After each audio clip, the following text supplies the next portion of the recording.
See What I See, exclusive on Spotify. Download Anchor untuk bikin podcastmu gratis.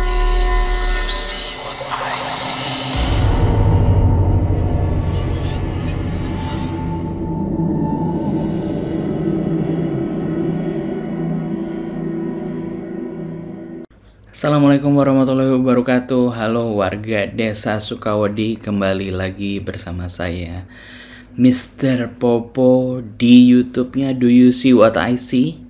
Kali ini saya akan spesial membawakan sebuah tema hotel.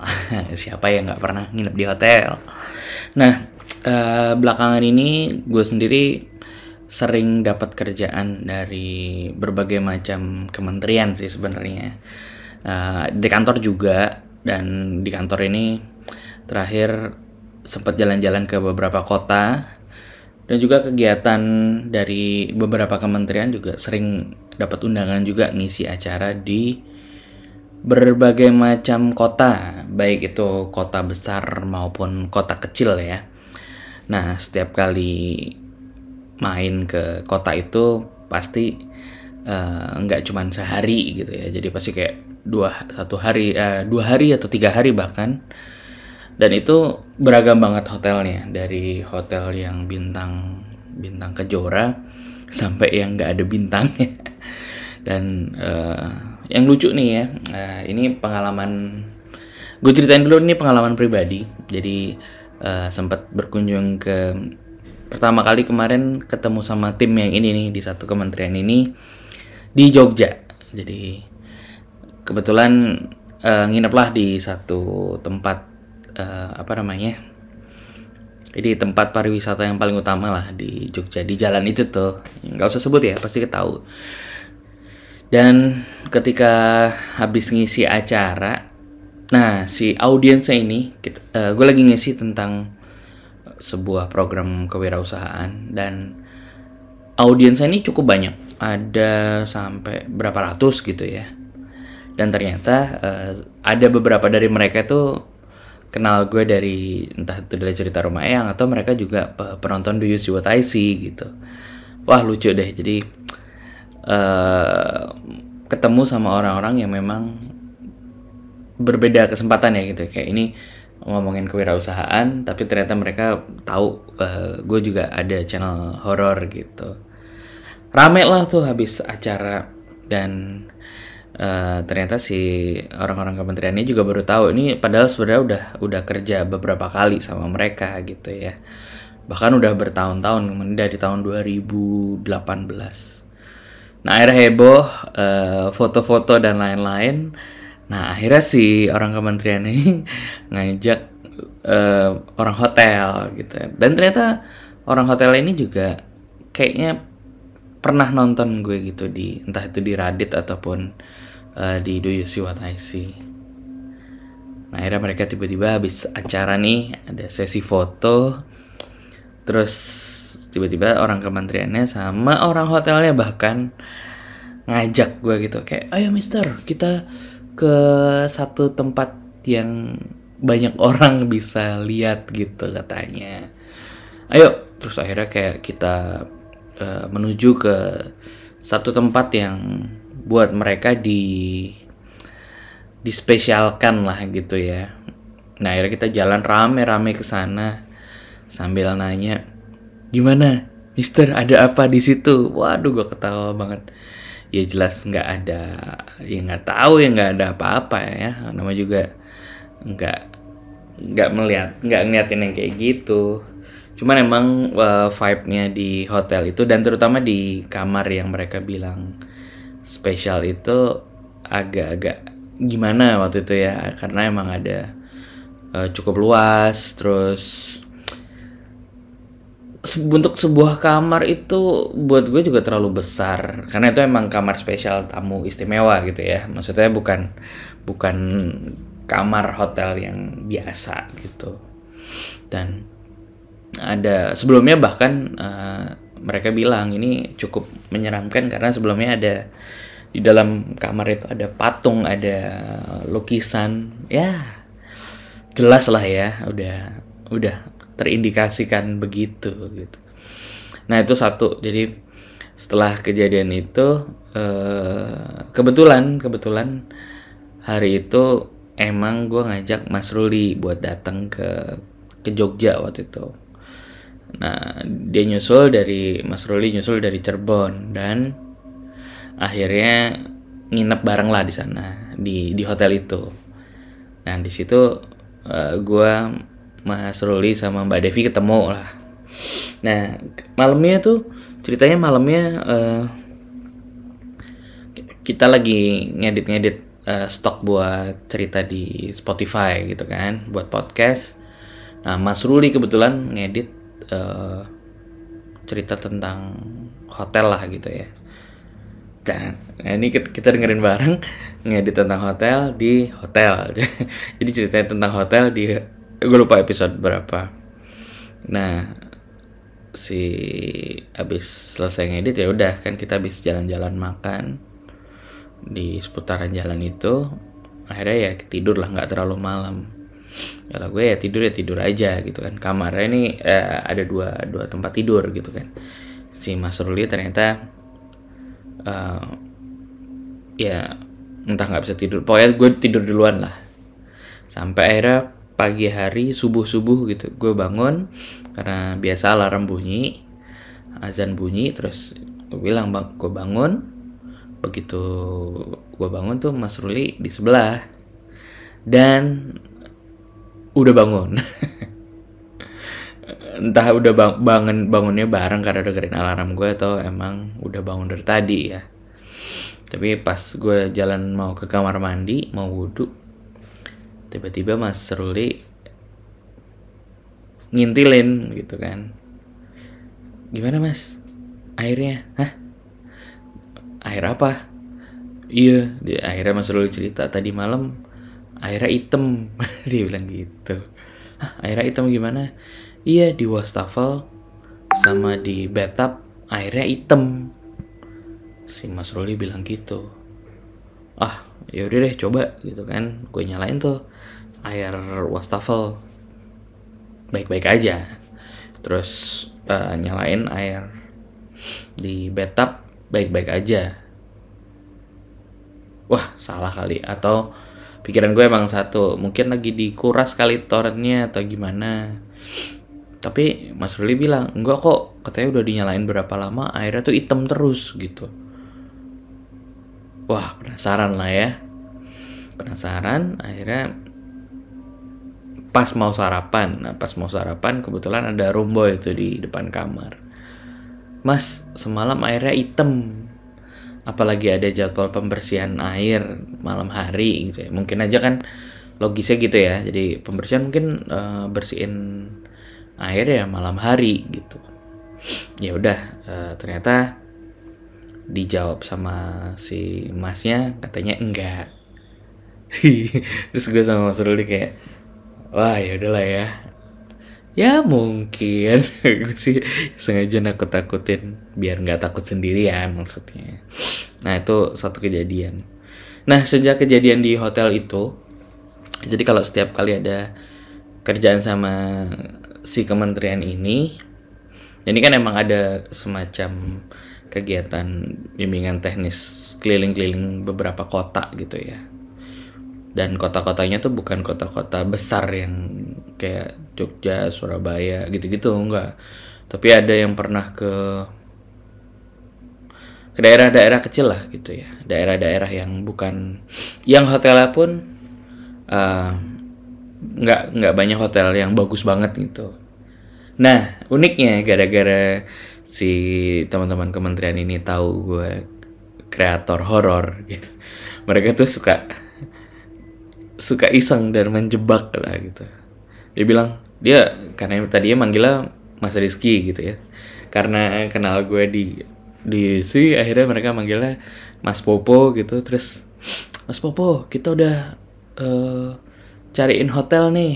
Nah dari list yang kita cari nih, tahu nggak list yang mereka cari apa? Jadi setiap kali kita mau kemana, dia tuh nyari list. Mereka tuh timnya nyari list hotel yang angker di kotanya. Aduh, terus kan kayak gue ya udahlah ya, suka-suka deh gitu. Kan gue bilang gue nggak yang kayak gitu-gitu loh mbak, mas gitu. Ya cuman ngumpulin cerita horor aja gitu kan. Terus akhirnya mereka bilang ya nggak apa-apa, bagus kan, nanti kalau ada cerita malah jadi konten gitu. Wah dasar ya, mereka kan kalau lagi dinas gitu nginepnya bareng-bareng ya, maksudnya yang cewek sama cewek, yang cowok sama cowok. Sedangkan narasumber biasanya kan sendirian gitu, nggak ada temennya. Terus gue bilang sama si ada salah satu si masnya, mas kalau ada apa-apa nanti gue ketok ya kamarnya.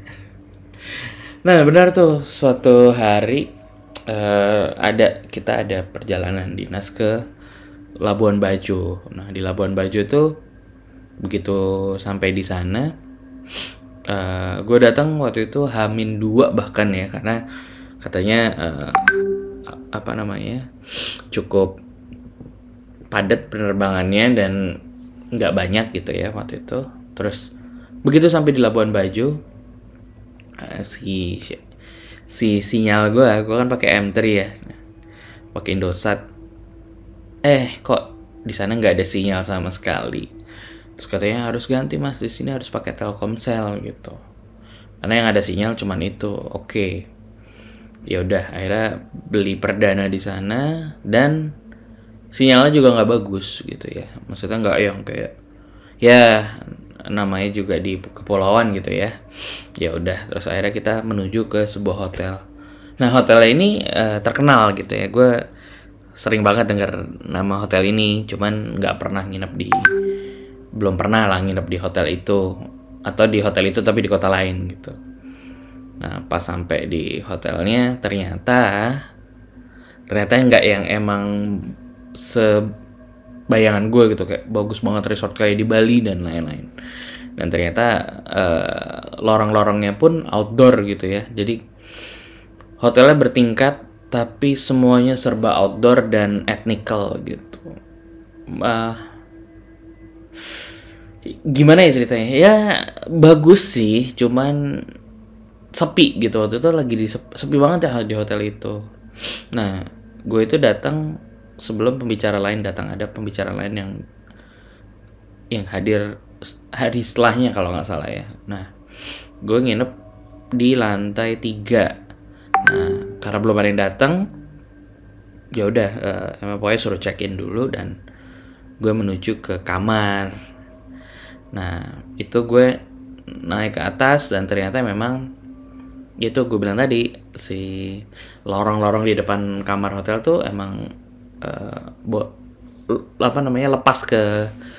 lepas ke alam gitu ya, nggak bukan kayak hotel pada umumnya yang tertutup gitu ya. Jadi ini open air gitu hotelnya. Nah begitu masuk kamar, nah di kamar itu kayak ada tirai-tirai tapi pakai kain-kain daerah gitu loh. Bahkan kamar mandinya tuh nggak ada pintunya, pakai tirai aja gitu. Dan tempat tidurnya tempat tidur kayu, ya etnikal banget lah. Nah view kamar gue itu menghadap ke perbukitan, karena ternyata yang menghadap pantai itu adalah sisi yang sebelah sananya. Jadi kamar gue kacanya besar dan menghadap ke perbukitan yang tidak ada apa-apa gitu ya. Nah gue ingat banget di situ ada TV, tapi TV-nya masih TV jadul banget gitu. Setelah dinyalain ya adanya TV lokal biasa, nggak ada TV TV kabel kayaknya nggak ada. Ya udahlah ya. Hari itu disuruh beli makanan room service. Jadi nggak sempat.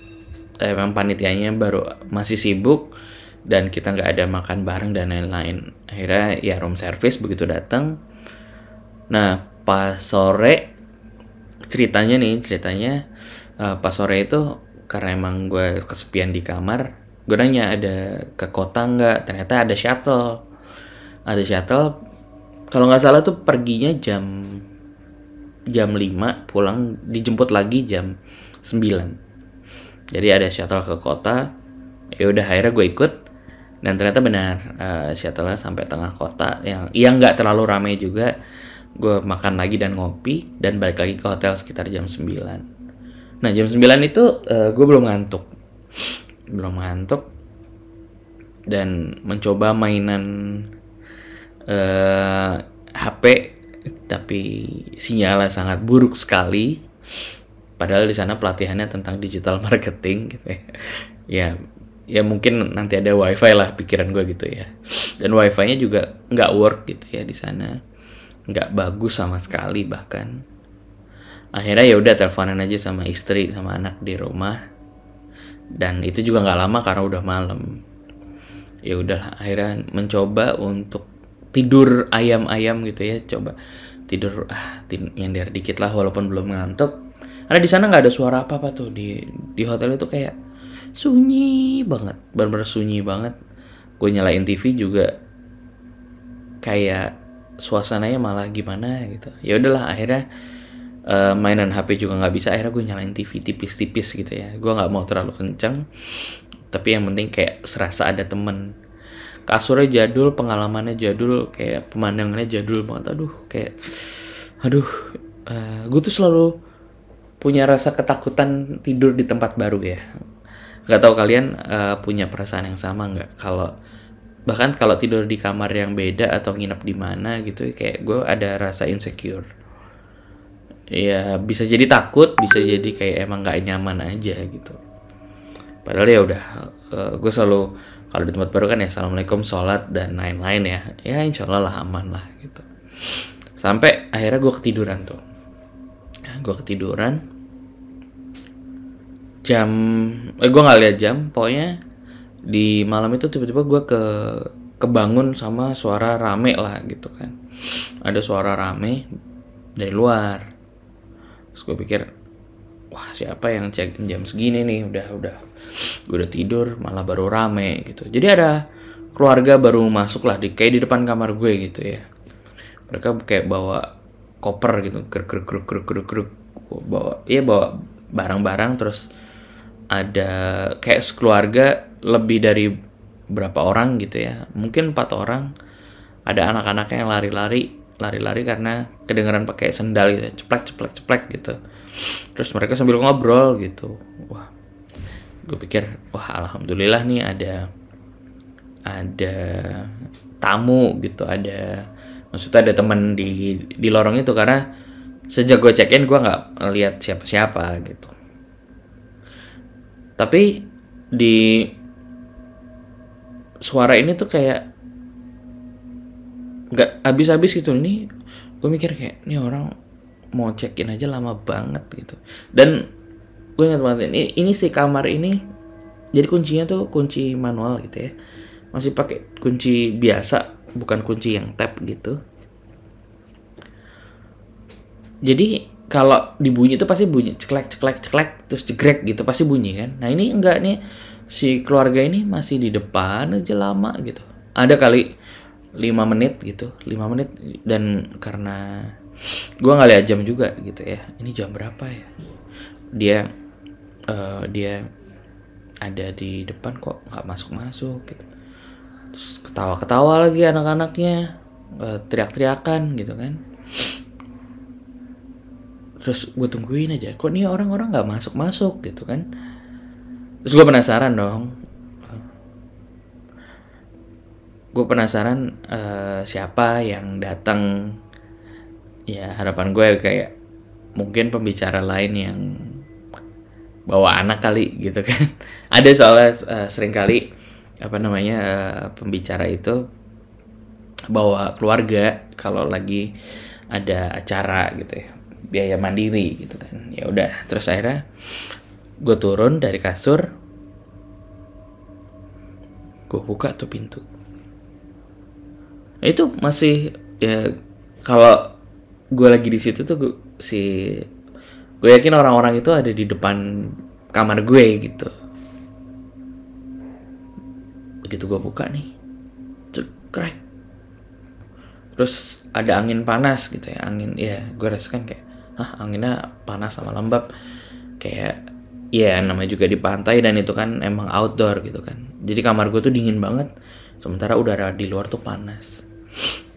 Masuk tuh anginnya kayak bes gitu. Tapi begitu gue buka, suara itu tuh nggak ada sama sekali gitu, kayak sunyi banget, nggak ada apa-apa gitu. Waduh. Terus kan gue tungguin aja. Ini masih posisi gue setengah buka gitu kan. Masa gue salah dengar sih? Oke, terus begitu gue gitu gue tutup, gue kunci.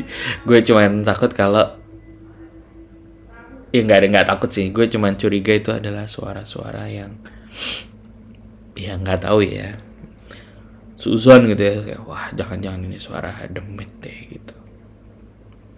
Ya udah, cukup takut dan akhirnya gue malah wudhu, terus berusaha untuk ya udah sholat aja deh, sholat tahajud deh gitu. Dan begitu mau sholat, gue baru ngambil HP itu jam 3 pagi. Ya kayaknya emang gak mungkin ya ada orang masuk ke hotel check in jam 3 pagi, keluarga ya. Gak mungkin flight malam jam segitu. Dan itu Labuan Bajo gitu ya, sepi gitu, gak mungkin. Ada beda kayak Bali ya, kalau Bali mungkin wajar lah jam segitu gitu, rame. Menurut gue kayak Labuan Bajo jam segitu kayak gak mungkin ada tempat hangout. Dan ini tuh rame gitu. Ada 2 anak, gue yakin banget ada 2 anak. Dan bapak ibunya yang hampir 5 menit itu ada di depan kamar gue. Ya udahlah, terus akhirnya gue sholat. gue tuh kalau tidur, gue tuh kalau misalnya di hotel nggak seneng ada 2 kasur, jadi pasti milih 1 kasur yang besar, dan selalu gue posisinya adalah mojok. Jadi kalau misalnya ada headrestnya di belakang, gue milih tidur mepet headrest, karena ya biar sudut pandang gue hanya depan dan gue nggak ngebelakangin sesuatu. Ya akhirnya gue berhasil tidur habis itu. Meskipun dalam keadaan yang aduh gimana. Nah lanjut lagi, kemarin tuh istri gue habis dinas. Jadi istri gue dinas, ada pengalaman horor baru kemarin nih, belum lama. Jadi dia nginep di sebuah hotel, nggak usah disebutin ya di mana, takutnya tahu nanti malah rame gitu kan. Nah dia tuh nginep di hotel dan dia dapat kamar sama temannya perempuan juga, dan kamarnya pisah, kasurnya pisah gitu kan. Dia baru datang dari acaranya kira-kira lepas maghrib lah, udah habis lepas maghrib. Habis itu udah selesai makan dari luar, terus mereka ngobrol. Karena katanya ngobrolnya seru banget.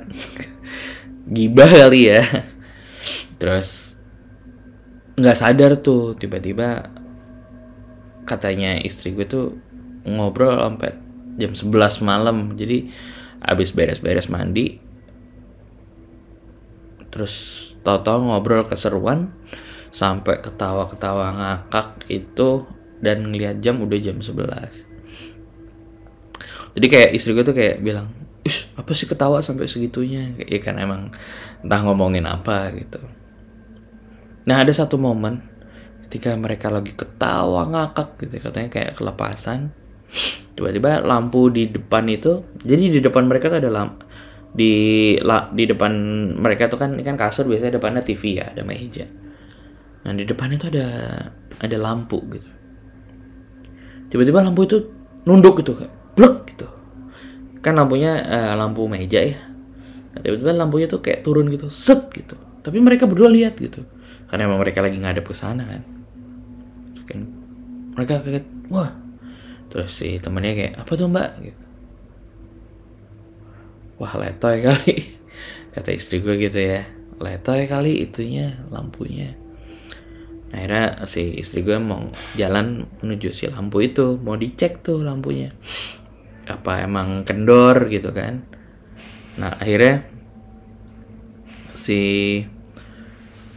istri gue coba bangunin tuh si lampu tangkai lampunya kan, yang tadinya dari tegak gitu tiba-tiba gini kan. Nah tiba-tiba si istri gue tuh pengen dorong ke atas. Ternyata untuk naikin ke atas itu effortnya butuh tenaga lah gitu.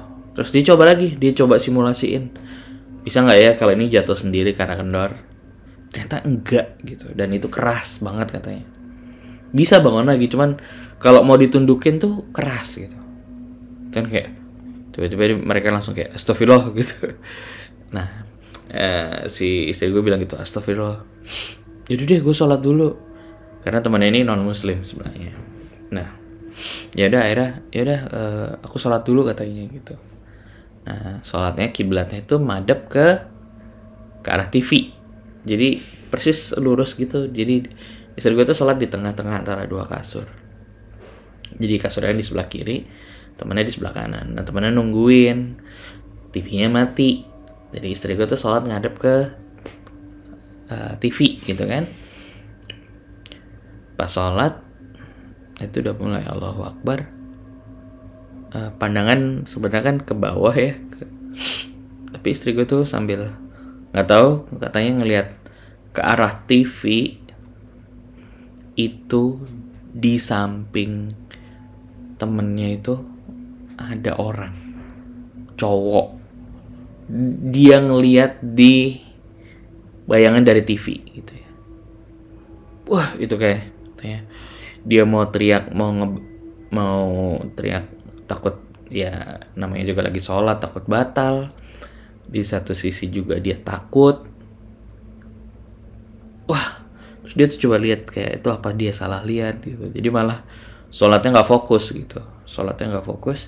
Karena setiap kali dia ke depan gini, ngadep ke depan, dia tuh lihat di dekat temennya tuh ada orang gitu. Ya udah, akhirnya tetap ya namanya lagi sholat ya gitu ya. Ya udah, begitu mau selesai, jadi dalam posisi tahiyat itu TV-nya kan nggak terlalu tinggi ya, jadi kelihatan bayangannya. Nah pas dia ngeliat terakhir gini, pas ngeliat ke TV, pas mau nengok gitu ya, dia mau bilang ke temannya gitu, si bayangan itu, si pantulan refleksi si orang yang ada di dekat temannya itu tiba-tiba lari gitu, kayak set gitu. Bukan bayangan ya, ini refleksi di pantulan kayak cermin kan. Kalau TV mati kan kayak cermin kan, kayak gini TV ini kan kalau gelap ini ada bayangannya. Dan itu jelas banget kayak orang lari tiba-tiba. Ya istri gue kayak astagfirullahaladzim, ya Allah apaan itu gitu kan. Tapi temannya nggak lihat, karena si istri ini nggak pengen teman sekamarnya tahu dan takut dan parno. Ya udah, akhirnya ya tidur aja yuk, jangan-jangan emang keterlaluan ketawanya kita, bercandaannya nggak lucu tadi sampai ganggu gitu. Udah tidur aja, besok kerja lagi gitu kan, besok harus kerja pagi gitu. Ya udah, akhirnya istri gue kayak ya udah berdoa aja, zikir, terus tidur selimutan ngadep ke kiri gitu ya, jadi ngebelakangin si temennya. Udah tuh sampai pagi, bangunlah mereka. Pas subuh tuh bangun mau sholat, tapi sama kayak Mas Ruli yang cerita gue tadi gitu.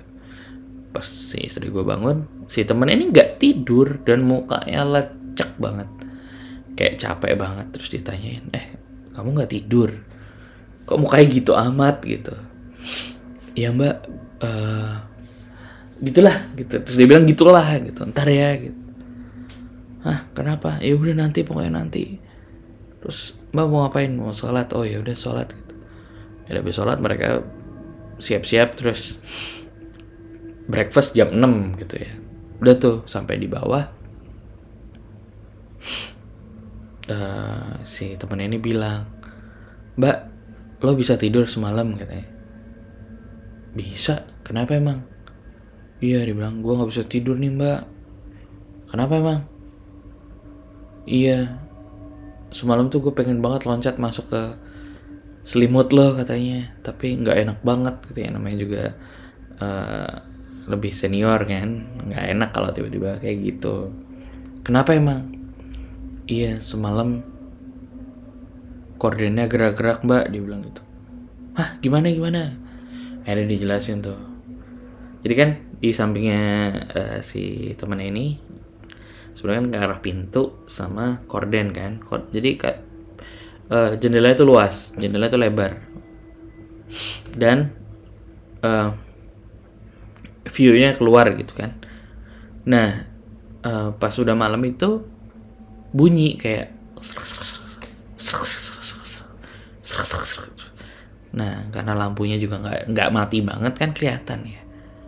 Jadi kordennya itu kayak dipegang gitu loh, bukan ditarik gitu, tapi dipegang kayak ada yang megang dari dalam gitu, kayak tret gitu. Dan itu bolak-balik, si temennya istri gue tuh kayak sampai nggak bisa bergerak gitu, kayak wah udah takut banget.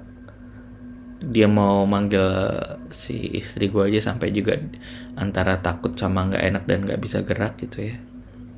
Akhirnya ya udah dia bilang ya komat-komat berdoa dan selimutan gitu. Dan dia nggak bisa tidur karena takut banget gitu ya. Ya namanya kayak gitu ya. Nah terus akhirnya barulah istri gue nyeritain lagi tadi apa yang dia lihat di TV semalam pas sholat.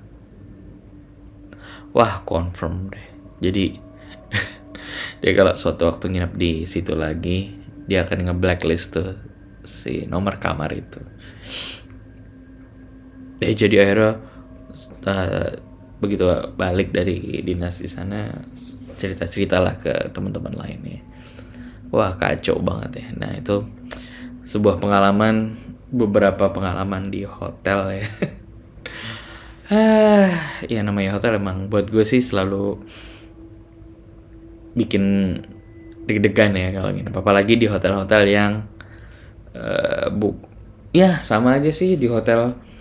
Gue sebenarnya ada cerita lagi, tapi nanti lain waktu gue ceritain. Ini pengalaman gue di Bali belum lama. Nginep di sebuah hotel bintang 5 mewah banget gitu. Ini juga ada karena ada undangan. Tapi ya begitu gitu. Ya udahlah ya, anggap aja cerita gitu kan. Buat teman-teman yang punya cerita tentang hotel juga, udah lama kita nggak dengerin cerita tentang pengalaman di hotel ya. Dulu sih banyak ya di awal-awal Do You See What I See. Jadi silahkan kirim aja ceritanya ke podcast.ceritahoror@gmail.com atau DM gue juga boleh, atau ya silahkan kalau bisa rekaman audio ya. Nanti bisa undang juga, gue undang juga ke YouTube gitu juga boleh. Nanti kita video call juga boleh. Jadi tetap saksikan terus Do You See What I See. Jangan lupa saksikan juga dengerin Do You See What I See di Spotify 5 kali seminggu untuk dapetin format yang lama, yang kiriman dari para kontributor kita yang sudah mengirimkan cerita ke podcast.ceritahoror@gmail.com. Yang jelas kalian akan mendapatkan special merchandise, bisa kaos, bisa topi, dan kaosnya juga banyak ya tipenya, jadi nanti kalian bisa pilih. Sehat selalu, selamat menikmati minggu ini. Mudah-mudahan sibuk-sibuk dan bisa ditemani oleh Do You See What I See. Sampai jumpa. Assalamualaikum warahmatullahi wabarakatuh. Kamu punya pengalaman horor? Kirim ceritamu ke podcast.ceritahoror@gmail.com.